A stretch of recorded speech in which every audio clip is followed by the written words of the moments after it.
Alright guys, welcome to Red's Resort. Today we're just gonna go over this week's news and happenings around the verse and get everyone up to speed on all that they might have missed. First up, we've got a great deal going right now for Game Glass. For a limited time right now, Game Glass is offering 27% off Game Glass Pro for a lifetime subscription when using the code in the description. If you don't know what Game Glass is, it's essentially a means to control elements of your game using a tablet or phone. This communicates your inputs into the game and avoids you having to remember some rather cumbersome keybinds whilst presenting you with a very user-friendly, stylish and immersive interface. They've recently released some Star Citizen dedicated shards that will fit very nicely into a lot of our cockpits, and obviously if you use the link the channel gets a nice kickback in the process. So if that's up your street, you should definitely check it out. To help draw attention to the sale, Game Glass has gave me one free lifetime subscription to give away to one of you lucky guys. All you have to do to enter is write me a love poem that is heartfelt and meaningful. I'm only kidding. Just tell me what your favourite armour's been since Star Citizen stopped stealing all your stuff. I'll be doing a full review of this in a few weeks' time, so definitely watch out for that. First item on the agenda today is the referral ladder changes. Now, I know this probably won't affect a lot of people, as it's actually pretty hard to convince someone to buy this game, and that's for somewhat obvious reasons at times, but there are quite a lot of people out there who like to try and help out CIG and themselves by getting people into the game in return for a small reward for their trouble. I've managed to get a staggering 42. Yes, that's right, exactly 42 referrals, which is a lot by many people's standards. This unlocked me 4 fighter ships for use, which was lovely. Anyway, CIG has announced that they want to do away with the old ladder and start a fresh one with everyone starting back at 0. Any rewards you have already earned you get to keep. And for most of us that's fine, probably to our benefit. But I've been thinking about this, and at the higher end there's these big jumps of like 1,000 referrals to the next reward. And I was thinking, if I was sitting on like 1,800 referrals, maybe another year of grinding to get me to that javelin, this would be a massive kick in the balls, right? Like, you've probably personally made CIG over £100,000 at that point. Literally moved the needle on the funding counter through your own time and likely investment somehow. And they go and pull the rug on you. I mean, I would be raging personally, I think. The ladder does need updated, sure, it's definitely pretty stodgy when it comes to rewards, and the aim is to weigh it so that there's more rewards more often at the lower levels, which is perfect for just getting a few friends and family involved in the game. But possibly a better implementation should be considered for those guys who have put a lot of sweat in.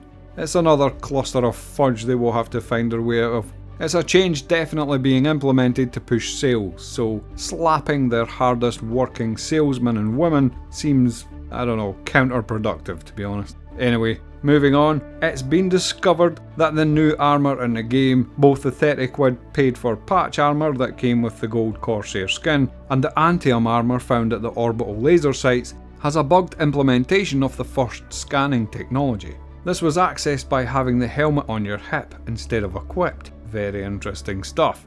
Now, my initial knee-jerk reaction to this was, oh my god, this is a terrible idea, why have they added wall hacks to their own multiplayer game? Plus, you know, I guess I'm technically a YouTuber now, so I must react negatively to every new change in the game. And although that does seem bad, I'm willing to hang fire to see how the hell they balance this one out. Will there be countermeasures? Will scanning give your position away? Will you be able to spoof your own signal to create diversions and things like that? It could be pretty interesting if we just let the imaginations run for a bit. So we'll see. I'm Arma DayZ hardcore, so if it was up to me, no one would be getting their gear back right now.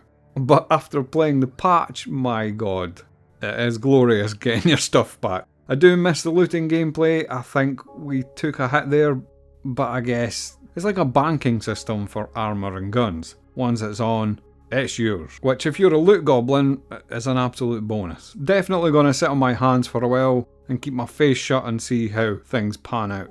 Okay, on to the monthly report. Now, I'm not going to read this out, I'm just going to blast through the highlights because, you know, we've all got stuff to do, so hold on to your butts. On the AI side, Wicklow got some animation and audio work for upcoming story-related content, so they're definitely planning more stuff in the coming months by the looks of things. AI behaviour at landing zones is still getting worked on, how they populate an area, etc., and probably what they get up to whilst, they're milling about. A big bunch of AI behavioural stuff, the Valakar and how they pop out at you, and the Copion and how they chase and can leap at you too. And a lot of stuff for human AI as well, involving reactions and escalations upon spotting the player and moving from their idle animations to a threat response. There's been progress for 3D navigation for NPC spaceships and NPCs and EVA. There's no way that looks how Chris imagined it would.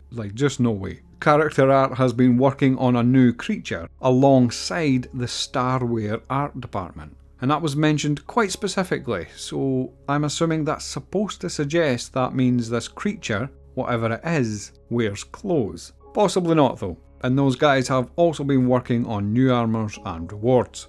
The Star Lancer TAC has moved into final development phase, which definitely means we're looking at an Invictus launch, I would say. I get the feeling that's going to be a very popular vessel given the way multiplayer is shaping up recently, with the orbital laser platforms and stuff. Been having a great time personally with some friends, great gameplay between land and air, stealth getting used a lot. It's been absolutely fantastic. The Pioneer has progressed through White Box, so that's definitely been pushed along quite nicely. It will probably be a while before we see that though. An unannounced vehicle has progressed through Grey Box and moved into Lot Zero, and that could be anything basically, but unannounced means, your guess is as good as mine there. 2 other vehicles received a bug fixing pass ahead of their release. Deliberately doesn't say unannounced there, so that's the tasty bit. It can't be the RSI Apollo or the Perseus because they specifically mentioned next.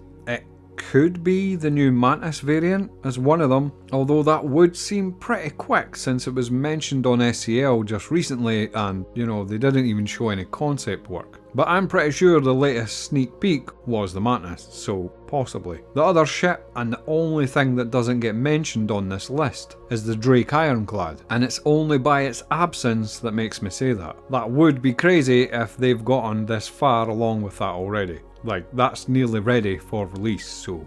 The RSI Apollo has passed White Box and moved into Grey Box, and so has the Perseus, likely helped along by the pre-existing kits available from the bunch of RSI work having been done on the Polaris and Zeus and stuff. Work continued on 3 unannounced vehicles as well, a variant of a popular ship just past Grey Box. Another is just approaching Grey, and an all-new model has entered production and goes into White Box early this month. So yeah, let me know what you think is going on with that. That sounds like about 3 ships ready for Invictus, possibly, which would be pretty cool to see.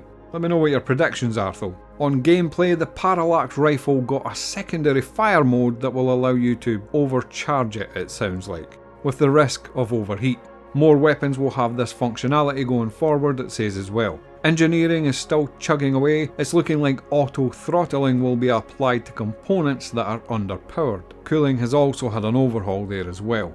FPS radar and scanning is being worked on like we showed earlier, but they're saying you will be able to detect ship components using the scanner whilst inside vehicles as well. The transit system overhaul is well underway. Recently, the ability for non-physicalized carriages and their connecting zones were made available to the minimap system, as well as displays in the carriages to keep the player updated. The ability to automatically retrieve items from freight or ship elevators via HUD notifications was added. Maybe it just means a message pops up saying you can now collect, thing from point A. I'm not sure. Mission sharing prerequisites will be a thing, meaning you will now only be able to accept a shared mission if you meet a certain criteria, such as rep or locality. You might not be able to accept shared VHRTs for Stanton if you're in Pyro, say, or VHRTs if you're only on a very low risk target sort of rep level, but you might be able to accept them if you're on medium risk targets, something like that. Improvements to kiosks to give better flow to transactions. I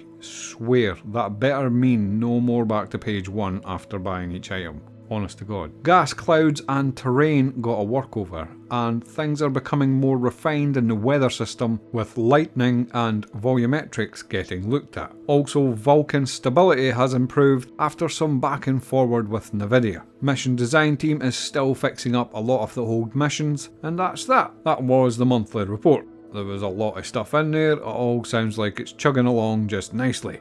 In other news, Star Citizen broke the 800 million mark on its funding, so expect the usual clickbait scam news reports from the usual suspects. Some useful stuff for you to see with your eyes. PC 101 has put up a guide for finding harvestables for the collection missions. This really makes things a lot easier, I highly recommend that. Mr. Kraken put out another awesome one-page guide for the orbital mining missions. It was also him that put up the video about the FPS scanner if you want to go and check that out. Loud Guns has a quick start guide for the Align and Mine if that would be more for you. All the links will be below. And that is all for this week's news. I hope that wasn't boring as hell. Remember to like and subscribe and stuff if it takes your fancy, and hopefully I'll see you again sometime. 07 guys.